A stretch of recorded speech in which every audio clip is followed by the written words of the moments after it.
Shuvi Etrata, nag-deactivate ng social media matapos ang backlash sa video shared. Nag-iyo talaga ako kasi first kaming girl. Hindi na babalik si Shuvi sa Showtime. Oo nga.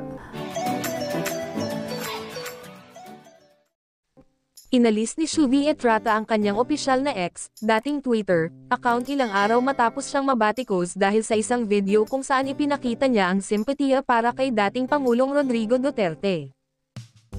Hindi na ma-access ng mga netizen ang kanyang ex page. Bagamat ganoon, nanatili siyang aktibo sa Instagram, kung saan nagbahagi siya ng mga highlights ng kanyang mga ginagawa noong Sabado ika-27 ng Setyembre, na may caption na, "Pag-ayon lang ta."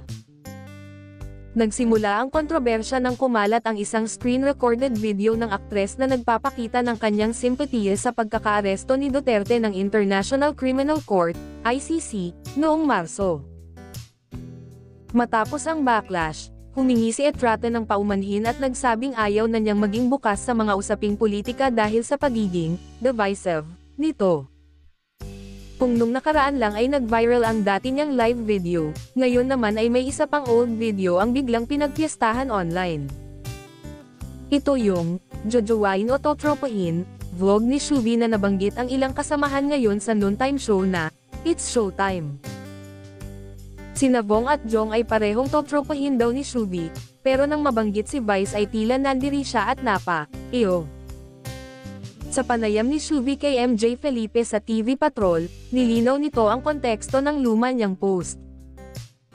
Sa kanyang shared post noon, nilinaw ni Shuvi na hilig niya noon pa mang gumamit ng memes ng hitsura ni Vice.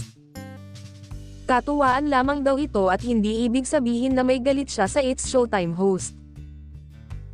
Dagdag pa ni Shuvi, taken out of context ang short clips na naglalabasan patungkol sa kanila ni Vice, maging ang Jojowain o Totropahin vlog niya noon kung saan siya napaiyo nang lumabas ang litrato ni Vice.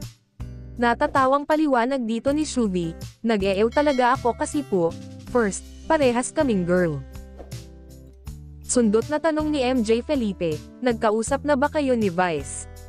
Sagot ni Shuvi, I sent a message regarding yung mga fake yung mga lumalabas sa kasi gusto ko lang din i-clarify yung side ko na, meme, I was always honest about my feelings to you.